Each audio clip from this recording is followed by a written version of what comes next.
Hello दोस्तों, welcome to easy investing. तो इस वीडियो में हम डिस्कस करेंगे एक ऐसे ETF के बारे में जहां पर कि एक बड़ी गिरावट है। 16% के आसपास की गिरावट हो चुकी है इस ETF में। तो आइए चलिए जान लेते हैं कि इस प्राइस पर इस ETF में इस गिरते बाजार में निवेश करना कैसा रहेगा, और साथ ही साथ स्विंग ट्रेडिंग के भी बारे में बात करेंगे। इस ETF में स्विंग ट्रेडिंग की पोजीशन बनाई जा सकती है या फिर नहीं। तो आइए चलिए सारा कुछ देख लेते हैं इस वीडियो में। तो चलिए वीडियो को शुरू करते हैं। तो सबसे पहले थोड़ा सा मार्केट का अपडेट दे देते हैं। देखिए, आज बाजार में अच्छी खासी गिरावट हमें देखने को मिली है। निफ्टी और सेंसेक्स आधे % की गिरावट दिखाते हुए देखने को मिले हैं आज के दिन, यानी वेडनेसडे के दिन। और बैंक निफ्टी ऑलमोस्ट 1.32% की गिरावट दिखाया है। और ओवरऑल मार्केट आज काफ़ी गिरावट शो किया है। और देखिए, आज फेड मीटिंग के जो फैसले हैं यूएस मार्केट में, उसके भी आउटकम्स आने हैं। तो जिस वजह से बाज़ार में थोड़ा सा दबाव देखने को मिला है। तो आज रात फेड की मीटिंग के जो फैसला आएगा वो काफ़ी इंपॉर्टेंट होगा, तो उस पर नज़र बना के रखिएगा। बाकी चलिए वापस से आते हैं अपने मेन टॉपिक पे। तो जो ETF के बारे में हम आज बात करने वाले हैं वो है, देखिए, CPSE ETF, जो कि 88.37 पर बंद होता हुआ देखने को मिला है। आज वेडनेसडे के दिन 2% से ज़्यादा की गिरावट दर्ज हुई है इस CPSE ETF में। और इस ETF में चल रही है एक बड़ी गिरावट और एक लंबी गिरावट, क्योंकि अगर आप एक साल के चार्ट में देखेंगे तो काफ़ी लंबे समय से इसमें गिरावट देखने को मिल रही है। 1 अगस्त से गिरावट लगातार जारी है, और 1 अगस्त के दिन इसका ऑल टाइम हाई लगा था 106 रुपये के आसपास का। और वहाँ से देखेंगे तो आज की डेट में ये ETF 16-16.5% की गिरावट शो कर रहा है, जो कि एक बड़ी गिरावट है। तो यहाँ पर निवेशकों का काफ़ी लंबे समय से थोड़ा सा नुकसान दिखा रहा होगा पोर्टफोलियो में, पर ये गिरावट लंबी हो रही है, ये बात तो एकदम माननी पड़ेगी। और इस देखिए लंबी गिरावट में ना थोड़ा सा पेशेंस का इशू आ जाता है। तो इन्वेस्टर हैं तो चलिए उनके लिए तो इशू नहीं है, पर स्विंग ट्रेडर्स अगर 100 के आसपास किसी ने बाय किया है तो वहाँ पर देखिए अब उन्हें लंबा होल्ड करना पड़ा होगा उस पोजीशन को। और अगर आपने स्विंग ट्रेडिंग में पोजीशन बना कर रखी हुई है 100 के आसपास, तो यहाँ पर आपको थोड़ा बहुत एवरेजिंग के बारे में भी सोच लेना चाहिए, क्योंकि काफ़ी ज़्यादा करेक्ट हो चुका है ये ETF। और देखिए 16% अगर कोई इंडेक्स गिर जाता है, या किसी ETF में गिरावट आ जाती है, या किसी सेक्टर में गिरावट आ जाती है, तो देखिए वहाँ पर आप थोड़ा बहुत आपको एवरेजिंग करने के बारे में सोचना चाहिए अगर आपकी ऊपर लेवल पर बाइंग है। या फिर आपको इतनी ऊपर बाइंग करनी ही नहीं चाहिए थी। जैसा कि हम अक्सर बोलते हैं, ऑल टाइम हाई के आसपास थोड़ा सा अपनी पोजीशन अवॉइड करिए फ्रेश एंट्री के लिए। बाकी देखिए गिरावट तो बड़ी है, पर चलिए देख लेते हैं थोड़ा सा इस ETF में क्या कुछ देखने को मिला है। तो देखिए सबसे पहले तो इसका AUM साइज काफ़ी बड़ा है। इसमें आप मतलब ईजिली निवेश कर सकते हैं, जहाँ पे कोई दिक्कत वाली बात रहती नहीं है। और नंबर ऑफ स्टॉक 11 है, एक्सपेंस रेशियो 0.7 है। और ध्यान देने वाली बात जो है आज एक कि यहाँ पर आज एक बड़ा वॉल्यूम जनरेट हुआ है 35 लाख का, जो कि एक बड़ा वॉल्यूम है। और वो हो भी क्यों ना, क्योंकि देखिए ये ETF, अब आप थोड़ा सा ध्यान देंगे, अगर आप थोड़ा सा शॉर्ट टर्म में चार्ट देखेंगे तो अब देखिए ये ETF आप देख सकते हैं अपने सपोर्ट लेवल के आसपास आता हुआ देखने को मिला है आज के दिन 87 पर। इससे पहले 21 नवंबर को ये ETF गया था और वहाँ से एक अच्छा बाउंस बैक आया था, और वापस से ये 87 के आसपास आया है। तो यहाँ पर एक बड़ी बाइंग आती हुई देखने को मिली है आज के दिन। क्योंकि अगर आप NSE की वेबसाइट पर देखेंगे तो ये जो CPSE ETF है, जिसका कि आप यहाँ देख रहे हैं NSE की वेबसाइट पर, तो यहाँ पर जो नॉर्मल वॉल्यूम आता है वो देख सकते हैं 17,000, 12,000, 16,000, 12,000, 14,000 ऐसे ही आता है, देख सकते हैं यहाँ पर।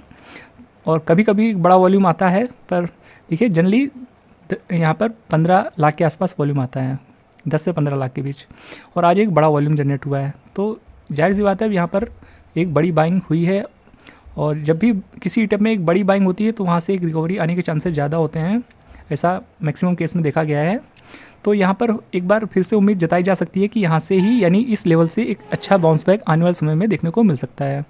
पर देखिए आपको एक चीज़ बताना चाहेंगे कि देखिए जब ये लास्ट टाइम 21 नवंबर के आसपास इसने लो जो लगाया था, या 18 से 21 नवंबर के बीच जो इसका लो लगा था, उस समय निफ्टी में काफ़ी गिरावट देखने को मिली थी। तो चलिए एक बार निफ्टी को भी देख लेते हैं कि उस टाइम पर ये कितनी पॉइंट्स गिरावट दिखा रहा था। तो देख सकते हैं 21 नवंबर को निफ्टी 23,349 पे था, और अभी निफ्टी है 24,198 पे। तो इन केस बाज़ार अब यहाँ पर तक जा सकता है आने वाले समय पे, तो CPSE ETF में थोड़ी बहुत और भी गिरावट देखने को मिल सकती है, क्योंकि बाज़ार उस समय यहाँ पर था जब CPSE यहाँ पर 87 के प्राइस दिखा रहा था। तो इन केस निफ्टी में अभी 1000 पॉइंट्स की गिरावट और भी पॉसिबल हो सकती है, 800 या 700 पॉइंट्स की, तो यहाँ पर और भी गिरावट की संभावना है। तो ये चीज़ आप मान के चलिएगा कि और भी गिरावट हो सकती है। तो अगर आप यहाँ पर किसी भी प्रकार की बाइंग करने वाले हैं तो आप एक बार में ज़्यादा निवेश मत करिएगा, या स्विंग ट्रेडिंग में किसी प्रकार की बाइंग करने वाले हैं तो आप एक बार में ज़्यादा पैसे मत लगा दीजिएगा, थोड़ा थोड़ा करके लगाइएगा हर गिरावट में। बाकी नीचे आएंगे तो यहाँ पर काफ़ी अच्छे अच्छे स्टॉक देखने को मिल जाते हैं जो कि पावर एंड एनर्जी सेक्टर से होते हैं और साथ ही साथ ऑयल गैस एंड फ्यूल से भी होते हैं। तो इस सेक्टर को अगर आप कवर करना चाहते हैं जिसमें कि पावर एनर्जी और ऑयल गैस एंड फ्यूल्स वाले स्टॉक देखने को मिल जाते हैं तो आप निवेश कर सकते हैं। और ये एक ऐसा सेक्टर है जहाँ पर जब तेज़ी आती है तो काफ़ी बड़ी तेज़ी आती है। खैर अभी तो मार्केट में थोड़ा सा गिरावट देखने को मिल रही है, तो जिस वजह से यहाँ पे वापस से गिरावट आ गई है। और देखिए यहाँ पर पावर ग्रिड का एक बड़ा वेटेज है 20%, फिर एनटीपीसी 18%, भारतीय electronics 16%, oil and natural gas 15% और कोल इंडिया 14%, ऑयल इंडिया 4%, एनएचपीसी लगभग 4% और कोचिन शिपयार्ड 1.73%। तो स्टॉक्स जो हैं वो काफ़ी अच्छे स्टॉक्स हैं और काफ़ी फंडामेंटली स्ट्रॉन्ग शेयर हैं, इन पर आप इजीली बेट कर सकते हैं, पर थोड़ा सा नज़रिया लंबा रखिएगा। और स्विंग ट्रेडिंग में बाय कर रहे हैं तो आप एक बार में बिल्कुल भी ज़्यादा पैसा मत लगाइएगा, कई बार में लगाइएगा और हर एक गिरावट में बाय करने की कोशिश करिएगा। और ऐसे ही आप इन्वेस्टमेंट में भी कर सकते हैं, एक बार में बहुत ज़्यादा पैसा मत लगाइएगा। और बाकी देखिए जो इंडेक्स है वो काफ़ी अच्छा इंडेक्स है और यहाँ पर लोग भर भर के पैसा लगाते हैं, जैसा कि आप इसका AUM साइज ही देखकर अंदाज़ा लगा सकते हैं कि कितना बड़ा इसका AUM साइज है।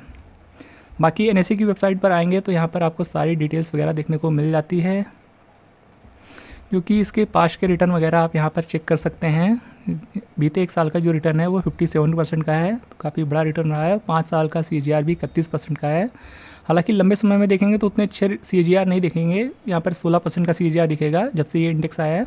वो इस वजह से कि देखिए 2009 से लेकर के 2020 तक इसमें कुछ खास रिटर्न थे नहीं, और 2020 के बाद यहाँ पर एक बड़ी तेज़ी आई है। और देखिए एक ध्यान से अगर आप देखेंगे तो यहाँ पर एक चीज़ देख पाएंगे कि 2020 के बाद यहाँ पर इस ETF में निवेश का मौका मिला नहीं है, क्योंकि कोई गिरावट बड़ी हुई नहीं थी। पर इस वक्त यहाँ पर एक बड़ी गिरावट देखने को मिल रही है, जो अगर आप इस ETF में पोजीशन बनाने के बारे में काफ़ी लंबे समय से सोच रहे हैं तो ये एक अच्छा मौका हो सकता है, क्योंकि ऊपर से 16% गिर चुका है। बाकी देख सकते हैं और भी चीज़ें यहाँ पर सेक्टर वगैरह जो कि हमने आपको बताया है। और यहाँ पर टॉप 10 कंपनीज़ और PE रेशियो उसका 13.55 का है, जो कि ठीक है।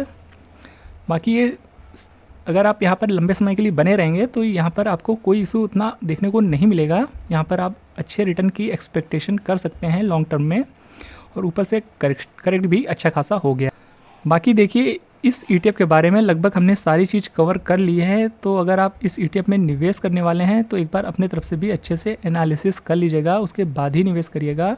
और इस गिरते बाज़ार में इस ETF में अगर आप निवेश करना चाहते हैं तो आप इसे अपने वॉच लिस्ट में ऐड कर लीजिए, और कल के दिन इन केस फर्दर गिरावट होती है तो आप 87 के आसपास अगर आपको ये ETF मिलता है तो ये एक अच्छी बाइंग हो सकती है।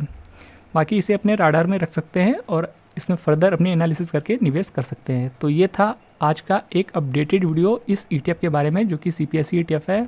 आई होप ये वीडियो आपको इन्फॉर्मेटिव लगा होगा।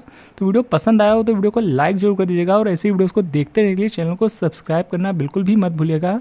तो फिर मिलते हैं नेक्स्ट वीडियो में, तब तक के लिए गुड बाय।